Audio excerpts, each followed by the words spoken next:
नमस्कार, स्वागत है आपका। आपके साथ मैं दीपेश बरकले। लगातार ट्रेनें रद्द होने से छत्तीसगढ़ के यात्रियों को काफी दिक्कतों का सामना करना पड़ रहा है। गर्मी और छुट्टियों में लोग परेशान हैं। इसके पीछे एक वजह तो कोयला सप्लाई बताई जा रही है, साथ ही दूसरी वजह यह बताई जा रही है कि रेलवे को यात्रियों से ज्यादा कमाई माल ढोने से होती है, जिस वजह से रेलवे यात्री ट्रेनों के संचालन को ज्यादा तवज्जो नहीं दे रहा है। ऐसे में कई सवाल खड़े होते हैं जिनके जवाब तलाशेंगे। पहले ही रिपोर्ट देखिए।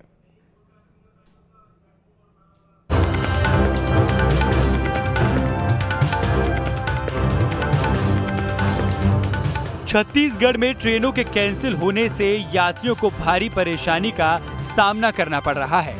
कोरोना काल के पहले बिलासपुर जोन से करीब 350 ट्रेनें चलती थी, लेकिन हालात सामान्य होने के बाद भी अब तक पूरी तरह से ट्रेनों का संचालन नहीं किया जा रहा है। दिसंबर से अब तक 250 से ज्यादा ट्रेनें कैंसिल की गई हैं। अप्रैल में 23 यात्री ट्रेनें कैंसिल की गई थी। 5 मई से 24 मई के बीच 17 ट्रेनें रद्द की गई, जिसमें 9 एक्सप्रेस और 8 मेमो ट्रेन रद्द की गई थी। पिछले 3 महीने से 40 यात्री ट्रेनें रद्द की गई हैं, जबकि 40 में से 36 ट्रेनें 24 जून तक रद्द रहेंगी। ट्रेन रद्द होने से 10 लाख से ज्यादा यात्रियों को असुविधा हो रही है। बिलासपुर जोन से 343 एक्सप्रेस और लोकल ट्रेनें चलती थी। कोरोना काल में सभी ट्रेनों का संचालन बंद किया गया था, लेकिन हालात सामान्य होने के बाद 343 में से 87 यात्री ट्रेनें अब तक शुरू नहीं हुई हैं। यात्री ट्रेनें रद्द होने से यात्रियों को परेशानी तो हो ही रही है, साथ ही आने जाने के लिए ज्यादा पैसे भी खर्च करने पड़ रहे हैं। गर्मी की छुट्टियां होने से यात्रियों की संख्या काफी बढ़ गई है। बाकी उस रूट की दूसरी ट्रेनों में सीट नहीं मिल रही है। जो फार ऑफ एरियाज है वहाँ से लोग आते हैं यहाँ पे, और वहाँ से उनको आगे पता लगता है कि ट्रेन रद्द है, तो इंडीड बहुत ज़्यादा परेशानियों का उनको सामना करना पड़ता है। यात्री इसमें सबसे ज़्यादा परेशान है, रो रहा है, दुख के मारे रो रहा है। सब लाइन से बैठे हुए हैं, कोई पानी के लिए तरस रहा है। यहाँ शौचालय में यानी कि पतिचालय में पानी की व्यवस्था भी नहीं है। ये तो कंडीशन ही हो गया कि मालगाड़ियाँ जा रही है, लेकिन हमारी यात्री गाड़ी है वो रद्द हो रही है, और हमको यहाँ से अभी आगे की ओर जाना है, उसके लिए कोई गाड़ी नहीं है। मालगाड़ियों को तवज्जो देने के पीछे एक कारण ये भी बताया जा रहा है कि माल ढुलाई से रेलवे को ज्यादा फायदा मिलता है, जबकि यात्रियों से कम आमदनी होती है। यात्री ट्रेनों को रद्द करने के पीछे एक वजह ये भी बताई जा रही है। बीजेपी सांसद भी कुछ दिनों पहले रेल मंत्री से मिलने गए थे, लेकिन अब तक कुछ समाधान नहीं निकल पाया। ट्रेनों को बहाल करने पर रेलवे का कहना है कि पहले कोल परिवहन को प्राथमिकता दी जाएगी, उसके बाद धीरे धीरे ट्रेनों को बहाल किया जाएगा। Team news state. तो आज इसी मसले पर चर्चा करेंगे कि आखिर कब तक यात्रियों की समस्या का समाधान होगा। राजीव चक्रवर्ती जी हमारे साथ जुड़ चुके हैं, बीजेपी का पक्ष रखेंगे। राजीव जी स्वागत है आपका। अजय गंगवानी जी हमारे साथ हैं, कांग्रेस प्रवक्ता हैं। अजय जी आपका बहुत बहुत स्वागत है। राजीव जी, माल ढुलाई से कमाई ज्यादा, इसीलिए हम यात्रियों की सुनवाई पर बहुत ज्यादा ध्यान नहीं दे रहे, यही स्थिति है? नहीं, देखिए, दरअसल बात यह है कि देश में जो कोयला की डिमांड और सप्लाई के बीच में एक बहुत बड़ा वैक्यूम आ गया था दीपेश जी। और आप देखिए, अगर कोयला नहीं तो बिजली नहीं, बिजली नहीं तो जैसे बिन पानी सब सून, तो बिन बिजली सब सून। राजस्थान के सरकार के मुख्यमंत्री जी अभी कुछ दिन पूर्व हमारे मुखिया के पास आए, कहे कि हमको कोयला नहीं मिलेगी तो राजस्थान में 2 दिन बाद अंधेरा हो जाएगा। अब कोयला नहीं रहेगा, बिजली नहीं रहेगी तो पानी नहीं मिलेगा, तो पानी नहीं मिलेगा तो भोजन कैसे पकेगा। तो आप समझ सकते हैं जैसे बिन पानी सब सून है। तो ये एक बहुत बड़ा वैक्यूम आ गया है, क्योंकि कोरोना काल था तो उस समय कितनी लागत, कितनी हमको जरूरत है ऊर्जा की, कितनी स्टॉक की, वो रिक्विजिशन बहुत सारे राज्यों ने दिया नहीं था एससीसीएल के पास। तो एससीसीएल और एमईसीएल के पास जो ये एक मांग और पूर्ति का एक बहुत बड़ा अंतर आ गया था, और इस बीच जो कोयला का उत्पादन करना चाहिए था तो वो कोरोना काल में हो नहीं पाया। तो इसीलिए अब कोयले की ढुलाई को प्राथमिकता से सभी राज्यों में, ताकि उनकी बिजली बहाल रहे, और कई राज्य बिजली की तो कटौती भी शुरू कर दिए हैं। तो इसकी वजह से ये ट्रेनों की परिचालन में कुछ मेंटेनेंस के नाम से ये परेशानी है, लेकिन ये स्थिति जल्द ही ठीक हो जाएगी, ऐसा विश्वास है। रेलवे मंत्री जी ने भी ट्वीट किया था कि जब लोगों ने किया कि ये कुछ दिनों की परेशानी है, ऐसी कोई बात नहीं कि हमको, हमारे लिए दोनों महत्वपूर्ण है। कोई भी रेलवे मंत्रालय भी ये कहता है, और सर्वजन हिताय सर्वजन सुखाय। ये तो बात ही है कि कोयले से निश्चित रूप से ढुलाई से तो मिलता ही है हमें रेवेन्यू, लेकिन जो राज्यों में स्थिति थी कि एक दिन का कोयला है, 2 दिन बाद का कोयला है, 1 हफ्ते का कोयला, उसके बाद बिजली गुल हो जाएगी पूरे राज्यों की, और अगर कोयला नहीं मिलेगा तो ट्रेनें भी कैसे चलेगी। तो बहुत सारी बातें हैं, और क्योंकि आपको मालूम है कि भारत ताप पर आधारित बिजली चलती है, हमारे सौर ऊर्जा के काम अभी चल रहा है, तो इसीलिए ये समस्या आई है। आने वाले समय में से ठीक देखिए कोरोना का जो कब तक ये दुरुस्त होगी, एक बड़ा सवाल है। मैं लौटता हूं राजीव जी आपके पास इसी सवाल के साथ। अजय जी, क्या कोई वैकल्पिक व्यवस्था नहीं हो सकती प्रदेश के इन नागरिकों के लिए जो रेलवे के यातायात की वजह से अगर प्रभावित हो रहे हैं, तो इनके लिए कोई वैकल्पिक व्यवस्था प्रदेश सरकार की तरफ से? देखिए, एक बहुत अच्छा प्रश्न आपने राजीव जी से पूछा कि क्या आप जो रेलवे को कैंसिल कर रहे हैं, आज एक्सप्रेस मेल और पैसेंजर ट्रेन को कैंसिल क्यों कर रहे हैं, इसका स्पष्ट जवाब राजीव जी ने पूरे वक्त में आखिरी तक नहीं दे पाए। क्योंकि पूरी तरह स्पष्ट है, आज केंद्र की मोदी सरकार लगातार उनका पूंजीवादी और अधिनायकवादी चेहरा आज देश की जनता बहुत अच्छे से समझ रही है, और ये पूरी जनता जानती है कि कोयले का जो परिवहन है उसके मुकाबले अगर यात्रियों का परिवहन किया जाता है तो आय काफी कम होती है। तो कहीं ना कहीं लगातार कोयले जो कोविड काल भी था, उसमें जो टेस्टिंग किट थी, उस समय भी जो मुनाफाखोरी के तहत आज इनको हाईकोर्ट लगातार फटकार लगाती है। तो ऐसे कई उदाहरण मैं लगातार दे सकता हूँ जो कहीं ना कहीं केंद्र सरकार की मुनाफाखोरी की नीति को इस पर दिशा निर्देशित करता है। और देखिए, कुछ चीजें दूंगा, कुछ चीजें और बेहतर हो जाएंगी। 31 मार्च 2022 को 10 ट्रेनें छत्तीसगढ़ में कैंसिल की गई, 23 अप्रैल को 23 एक्सप्रेस ट्रेनें, और अब 17, कुल मिला के 50 ट्रेनें कैंसिल की जा रही हैं। आज छत्तीसगढ़ की जो जनसंख्या है वो आर्थिक रूप से काफी पिछड़ी हुई है, ग्रामीण जनसंख्या बहुत ज्यादा है, जो पूरी तरह से न केवल छोटे छोटे व्यवसायी की बात, छोटी नौकरी जो है परिवहन के लिए आज लोकल और एक्सप्रेस ट्रेनों पर लगातार निर्भर है। और जिस प्रकार से केंद्र की मोदी सरकार और रेलवे मंत्रालय ने पूरे गैर जिम्मेदार ढंग से अदूरदर्शिता पूर्व निर्णय लेते हुए बिना किसी वैकल्पिक व्यवस्था के और बिना किसी पूर्व सूचना के आज जो 50 से ज्यादा ट्रेनें कैंसिल की है, आज जो छत्तीसगढ़ का आम नागरिक परेशान हो रहा है, उसको आज इनको आम जनता के हितों से, उनको होने वाली तकलीफों से कोई सरोकार नहीं है। आज देखिए, कहीं ना कहीं आज छत्तीसगढ़ में शादी का सीजन है, गर्मी की छुट्टियां चल रही है। आज एक आम यात्री 2 से 4 महीने पहले अगर टिकट निकालता है, एक पूर्व निर्धारित उसका घूमने का प्रोग्राम हो सकता है, एक शादी की बारात लेके जा सकता है, और एक दिन की पूर्व सूचना पे अचानक उसकी ट्रेन टिकट कैंसिल कर दी जाती है। आज उसके लिए अगर वो आर्थिक रूप से संपन्न नहीं है तो अन्य साधनों को भी उपलब्ध नहीं करा पाता। आज हर व्यक्ति फ्लाइट की फेयर को अफोर्ड नहीं कर सकता। तो ये सारी चीजों को कहीं ना कहीं केंद्र की मोदी सरकार को और रेलवे मंत्रालय को सोचना चाहिए। आज इन्हें 9 लोकसभा सांसद है दीपेश जी, इनकी केंद्रीय मंत्री, राष्ट्रीय उपाध्यक्ष है, क्या इनके द्वारा ईमानदारी से प्रयास किए गए? ये सिर्फ और सिर्फ राजनीति करने का प्रयास करते हैं। और देखिए, आज 2 बातें हो सकती है। आज इनके 9 लोकसभा सांसद में कुछ लोगों का बयान आया था मीडिया में कि हमने रेल मंत्री से डायरेक्ट चर्चा की, लेकिन आप बताइए दीपेश जी, इतने दिनों की चर्चा के बाद, 50-50 ट्रेनों के कैंसिल होने के बाद, आम यात्रियों के परेशान होने के बाद, क्या रेलवे मंत्रालय ने कोई निर्णय लिया? रेल मंत्री ने क्या दिशा निर्देश दिए? तो कहीं ना कहीं ये बात स्पष्ट बताती है या तो इनके लोकसभा सांसद सक्रिय नहीं है। तो उन्होंने कह दिया ना, हमारी प्राथमिकता पहले, सुन तो लीजिए सर, मैं जवाब दे रहा हूं ना कि आपने जो सवाल किया उसका। उन्होंने स्पष्ट तौर पर कह दिया कि हमारी प्राथमिकता पहले ये है कि देश में पर्याप्त कोयले को अब ट्रांसपोर्ट कर दिया जाए, जहां जिस राज्य में जितने कोयले की आवश्यकता है पहले वो पहुंचा दिया जाए, उसके बाद यात्री ट्रेनों को हम बहाल कर देंगे। उन्होंने स्पष्ट कह दिया बीजेपी के सांसदों से। मैं बात रख लूं, मेरी बात दीपेश जी। इतने सालों में आज जो कोयले की परिवहन हो रहा था, इनके 8 सालों में कोई चीजें परिवर्तित हुई है? कोल इंडिया लिमिटेड का बयान सुनिए, अगले 50 साल तक हम कोयले देने की स्थिति में हैं। तो कहीं ना कहीं आज केंद्र सरकार ने जो कोयले की परिवहन की नीति थी, उसकी जो मैनेजमेंट था, उसकी नीति पूरी तरह फ्लॉप रही।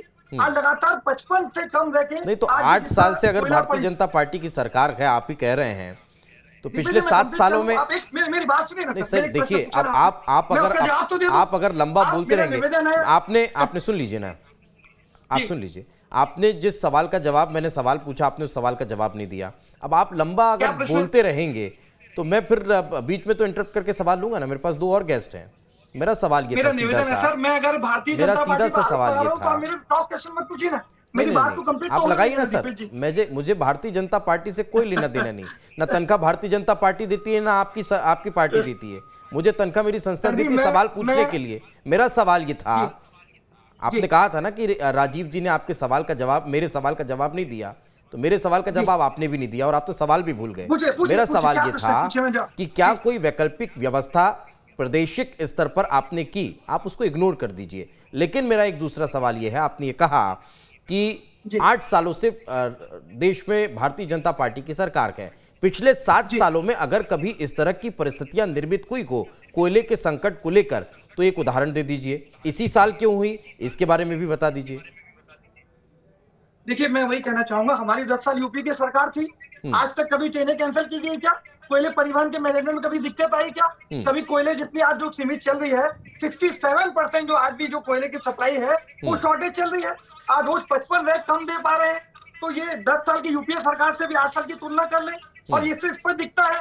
अगर ये चाहते हैं तो कोयले के परिवहन और यात्री जो ट्रेनें चल रही है उसके बीच में एक पर्याप्त समन्वय स्थापित करते, ताकि कोयले का परिवहन भी चलता और एक आम यात्री परेशान नहीं होता। तो कहीं ना कहीं इनका जो बैलेंस गड़बड़ा रहा है, आज उसके लिए कौन जिम्मेदार है? इसका जवाब भारतीय जनता पार्टी के प्रवक्ता को देना चाहिए।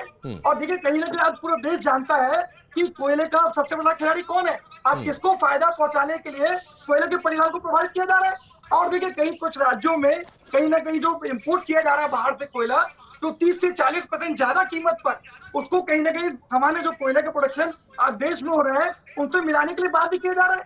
आज इस बात का जवाब भारतीय जनता पार्टी के प्रवक्ता को देना चाहिए कि आखिर किसको फायदा पहुंचाने के लिए जो बाहर से कोयला आयात किया जा रहा है उसको राज्य सरकार को यूज करने के लिए मजबूर किया जा रहा है। आज क्यों कोयले जवाब नहीं देते? राजीव जी जरा जवाब दे दीजिए। बहुत देर से अजय गंगवानी जी आप लोगों आपसे सवाल कर रहे हैं और सवाल मेरा भी है कि क्या सिर्फ मुनाफा कमाने के लिए हो रहा है या फिर वाकई में परिस्थितियां इस तरह की हैं कि पहले प्राथमिकता कोयला ट्रांसफॉर्मेशन को है, उसके बाद फिर हम यात्री सेवा पर ध्यान देंगे?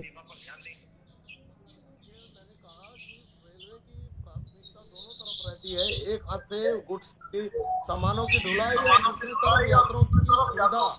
लेकिन आज जो आपात स्थिति है, राज्यों को कोयला नहीं है, अगर कोयला नहीं होगा तो पंप कैसे चलेंगे, पानी कैसे मिलेगा? मेरे कांग्रेस के मित्र अनर्गल किला खड़ा कर रहे हैं कि मुनाफे की बात कर रहे हैं, तो ऐसी कोई बात नहीं है। और ये हवाई किले बनाना बंद कर दीजिए अजय जी। ये हवाई किले बनाते बनाते अब 5 राज्यों में सिमट गए हैं। ऐसा आप दुर्भावना पूर्वक आरोप मत लगाइए। नहीं तो राजीव जी अगर 10 मिनट ट्रेन लेट हो जाती है ना, तो स्टेशनों पे ये कहते हैं कि यात्रियों की असुविधा के लिए हमें खेद है। सुन तो लीजिए राजीव जी, सुन लीजिए राजीव जी कि स्टेशनों पर अगर 10 मिनट ट्रेन लेट हो जाती है तो उसके लिए कहा जाता है कि यात्रियों की असुविधा के लिए हमें खेद है। अब जब यात्रियों की ट्रेनें ही रद्द हो गई तो ये जो असुविधा हो रही है इसके लिए तो खेद प्रकट कर दीजिए। कौन करेगा? कोई तो बोल दे। हाँ, बिल्कुल मैं आपके चैनल के माध्यम से बहुत दुखी हूँ और उस असुविधा के लिए खेद व्यक्त करता हूँ।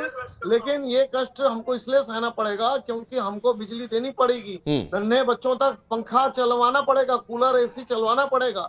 अगर हम अभी यात्रियों को अगर ट्रेनें चलाएंगे तो जो बिना पानी के जो लोग हैं कई राज्यों में फिर विकराल स्थिति हो जाएगी। पंप नहीं चलेंगे, पानी कैसे मिलेगा? कई राज्यों में लौटता हूँ वीके अग्निहोत्री जी हमारे साथ हैं। लौट रहा हूँ आप दोनों के पास लौट रहा हूँ। वीके अग्निहोत्री जी हमारे साथ हैं, रेलवे विशेषज्ञ हैं। बताइए। अरे रुक जाइए राजीव जी और अजय जी जरा शांति रखिए।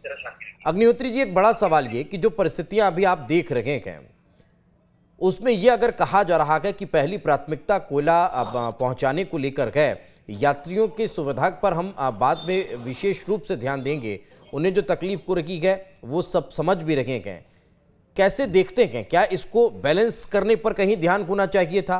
अधिकारियों को इसके लिए क्या पहले से कोई रोड मैप तैयार करना चाहिए था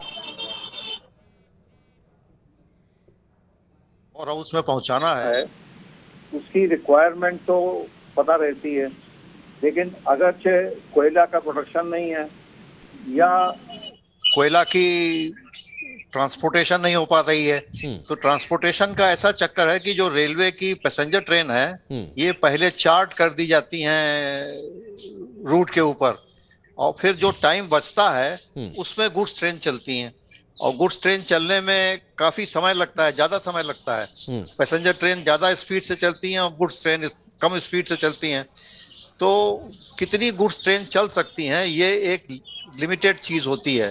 तो अगर कोयले की डिमांड इस टाइम इतनी है कि सारी गुड्स ट्रेन अगर चला दी जाए तभी भी कोयला नहीं जा सकता है, तो तरीका यही है कि कोई पैसेंजर ट्रेन काटनी पड़ेगी, क्योंकि पैसेंजर ट्रेन का जो अल्टरनेटिव है जिसकी बात हो रही है, उसके लिए जिसके पास पैसा है वो हवाई जहाज से भी जा सकता है, और जिसके पास पैसा नहीं है वो बस से जा सकता है, तो या अपनी प्राइवेट गाड़ी से भी जा सकता है, लेकिन कोयला तो प्राइवेट गाड़ी से नहीं जा सकता, तो कोयला तो ट्रेन से ही जाना पड़ेगा, तो इस पे विचार करना होगा। नहीं तो ये परिस्थिति क्यों अचानक से निर्मित हुई, इसका क्या कोई कारण आप देख पा रहे हैं? नहीं, ऐसा है कि कोयले का जो डिमांड है वो ऐसा नहीं है कि किसी पावर हाउस में ढेर सारा कोयला जमा कर सकते हैं जी, जितनी उनके पास जगह है उतना ही कोयला वो जमा करते हैं, और फिर अगर कोयले के प्रोडक्शन में और सप्लाई में कहीं डिले हुआ तो फिर वहां पे कम पावर जनरेशन की प्रॉब्लम पैदा हो जाती है। बिल्कुल। तो ये चीजें कई चीजों पे डिपेंडेंट है, इंडिपेंडेंट नहीं है कि आपकी जितनी मर्जी है कोयला ट्रांसपोर्ट कर दिया, जितनी मर्जी है ट्रेन चला दी, ऐसा संभव नहीं है। हवाबाजी नहीं है। हम जो यहाँ बैठकर डिस्कस कर रहे हैं उसका रोड मैप तैयार करने में पसीने निकल जाते होंगे, ये अपने आप में समझा जा सकता है। जो जी एक बड़ा सवाल ये कि राजस्थान का ही जिक्र अगर हम कर लें, पड़ोसी ही राज्य है, वहाँ पर भी कोयले के संकट की स्थितियाँ आपने और हमने देखी, कई सवाल भी आप लोगों ने खड़े किए, कांग्रेस पार्टी के नेताओं ने वहाँ पर कई सवाल खड़े किए कि केंद्र सरकार पर्याप्त कोयला दे नहीं पा रहा है। मान लीजिए हम छत्तीसगढ़ में सारी ट्रेनों को चालू करवा लेते हैं, आप लोगों ने भी पत्र लिखा, सारी ट्रेनें, यात्री ट्रेनों को सुचारू रूप से चालू करवा भी दिया जाता है, तब फिर जो कोयले का संकट पैदा होगा उसको मैनेज करने के लिए कोई दूसरा प्लान तैयार करें या कोई दूसरी व्यवस्था हो। कांग्रेस पार्टी के पास कोई प्लान हो तो वो साझा कर दे कि इस तरह से कोयले को आप सप्लाई कर सकते हैं। दीपेश जी, देखिए सबसे पहले मैं स्पष्ट कर दूं, खनन जो है वो केंद्र सूची का विषय है। कोयले का जो खनन होता है या अन्य जो खनन होते हैं उसमें प्रमुख जो निर्णय है वो केंद्र सरकार के द्वारा लिया जाता है। और मैंने आपको स्पष्ट रूप से कहा कि इतने सालों तक आपने कभी छत्तीसगढ़ के इतिहास में एक साथ, आप देखिए खुद आप आंकड़े बता रहे थे, 6 महीने में 250 से ज्यादा ट्रेनें कैंसिल की गई, और 250 से ज्यादा ट्रेनें कैंसिल करने से आज आम यात्री कितना परेशान हो रहा है ये पूरा छत्तीसगढ़ जनता देश की जनता देख रही है। छत्तीसगढ़ कोयले का हब है, यहाँ से देश भर में कोयला ट्रांसफर हो रहा है, ले जाया जा रहा है, और जहां से ले जाया जाएगा वहां अगर ट्रेनों का संचालन ज्यादा बढ़ रहा है, वहां पर अगर ट्रैक पर दबाव ज्यादा है, तो फिर ये भी तो समझना होगा ना कि फिर व्यवस्था कैसी होगी, कैसे निकाला जाएगा। यात्री ट्रेनें चला देते हैं, 10-10 घंटे लेट चलेंगी, क्योंकि पहले तो मालगाड़ी निकाली जाएगी ना जो राजस्थान जा रही है।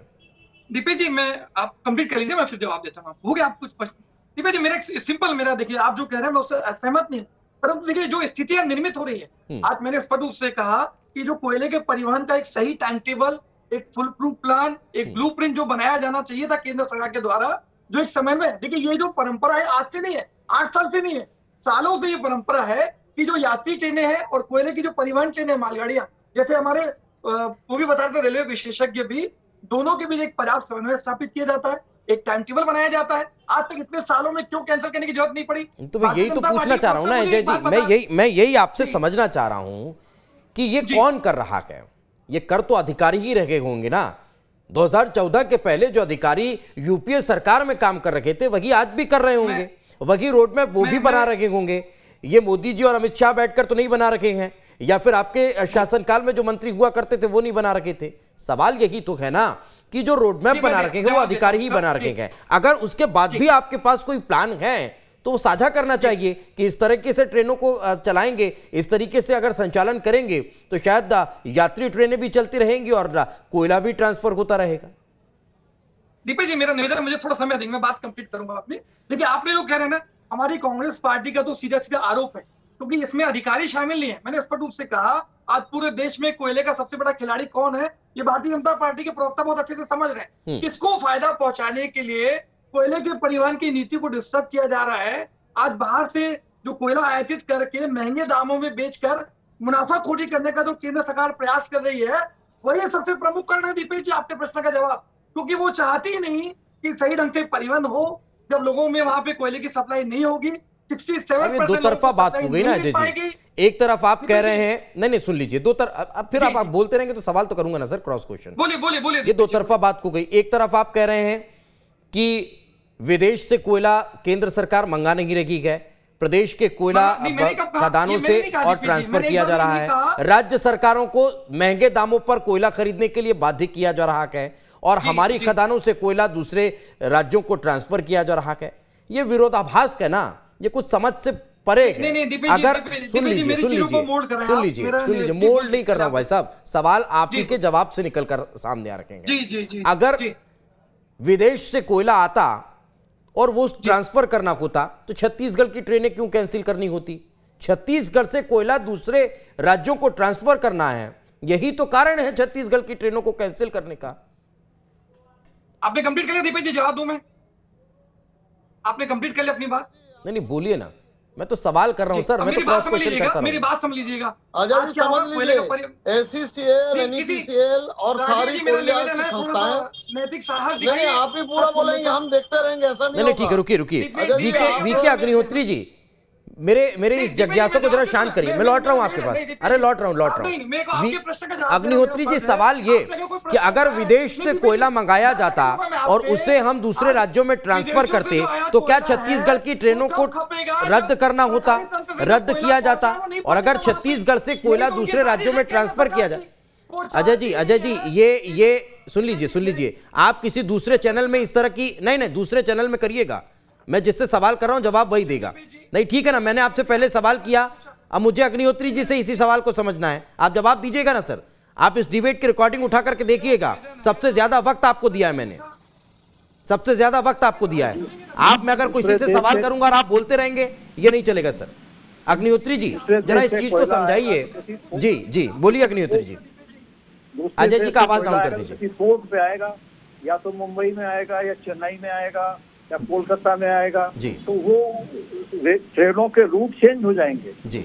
अगर हमारी खदानों से कोयला आता है तो दूसरा रूट है, उस रूट पे क्या कैपेसिटी है उसके डिपेंड करेगा कितना कोयला ट्रांसपोर्ट हो सकता है। और अगर विदेश से आएगा तो पोर्ट पे आएगा, तो पोर्ट से क्या कनेक्टिविटी है और उसकी क्या कैपेसिटी है उस पर डिपेंड करेगा।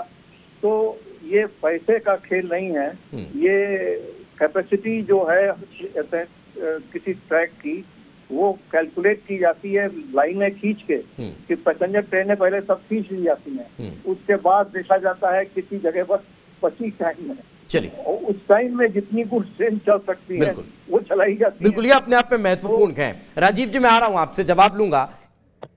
अजय जी 30 सेकंड में अपनी बात कंप्लीट करिए, राजीव जी के पास पहुंचूंगा। अजय जी देखिए, कहीं ना कहीं हम लोग का जो आरोप है इस बात पे है कि जो विदेशों से कोयला आयात किया जा रहा है, अगर जो राष्ट्रीय स्तर पे खनन किया जाता है, अगर वो कोयले की सप्लाई प्रॉपर ढंग से उनको मिल जाएगी तो विदेश से जो कोयला आयात जो निजी कंपनियां उनको सौंपने की साजिश कर रही है उसकी आवश्यकता नहीं पड़ेगी। अगर वो सही ढंग से परिवहन किया जाएगा तो इतने सालों से जो सिस्टम चल रहा है, रेल यात्री और जो परिवहन वाली जो ट्रेनें हैं उसका जो बैलेंसिंग चल रही थी, समन्वय स्थापित था, तो किसी को कोई तकलीफ नहीं हो रही थी। ये जो डिस्टर्ब करने का प्रयास किया जा रहा है, इसका सीधा कारण है कि निजी जो साजिश की जा रही है निजी उद्योगपति को फायदा पहुंचाने की, ताकि उसके द्वारा जो इम्पोर्ट कोयला है वो निजी जो कंपनियां हैं जो बिना कोयले के जिनके काम रुक रहे हैं उनको पहुंचने के लिए मजबूर होना पड़े। राजीव जी कई आरोप हैं, उनके जरा संक्षेप में जवाब दे दीजिए।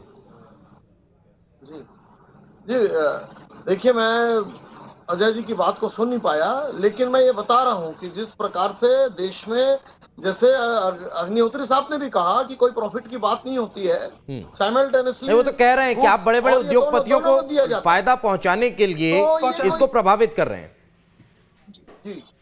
तो ये जो है निश्चित ही कुछ दिनों में स्थिति ठीक हो जाएगी, स्थिति सामान्य हो जाएगी। और पहले हमारे लिए बिजली है, जैसे मैंने कहा, राजीव जी जो उनका आरोप है कि आप उद्योगपतियों को फायदा पहुंचाने के लिए इसे जानबूझकर प्रभावित कर रखे हैं, इसका जवाब दे दीजिए 30 सेकंड में। नहीं, बिल्कुल गलत है। ये कांग्रेस पार्टी तो ऐसे कहती है जैसे उद्योगपति नहीं कोई डाकू का समूह है। भाई उद्योगों से तो लोगों को रोजगार मिल रहा है, देश की अर्थव्यवस्था चल रही है। हमारे दो की सरकार है, आपकी सरकार रहती है तब उद्योगपति ठीक है, हमारी सरकार आ गई तो वो उद्योगपति बेकार हो गए। ऐसे शब्दों को इस्तेमाल मत करिए। उद्योग व्यापार वसते। अजय जी यही उद्योगपति जब यूपीए की सरकार थी तब राहुल गांधी के मित्र हुआ करते थे। जरा उन तस्वीरों को भी देखिएगा, उसके बारे में भी पढ़िएगा। खैर, वक्त का अभाव है, बहुत ज्यादा वक्त इसके लिए बचा नहीं है। बहुत बहुत शुक्रिया आप तीनों मेहमानों का हमारे साथ चर्चा में जुड़ने के लिए और बातचीत करने के लिए। लेकिन सवाल अभी भी वही जायज है कि यात्रियों की परेशानी आखिर कब दूर होगी, उसके लिए कोई वैकल्पिक व्यवस्था होनी चाहिए। कम से कम राज्य सरकार को कर देनी चाहिए कि जो सड़क ट्रांसपोर्ट का वो अगर बढ़ा दिए जाएं तो ये समस्याओं का थोड़ा बहुत हल होता हुआ दिखाई देगा। इसी के साथ दीजिए इजाजत, नमस्कार।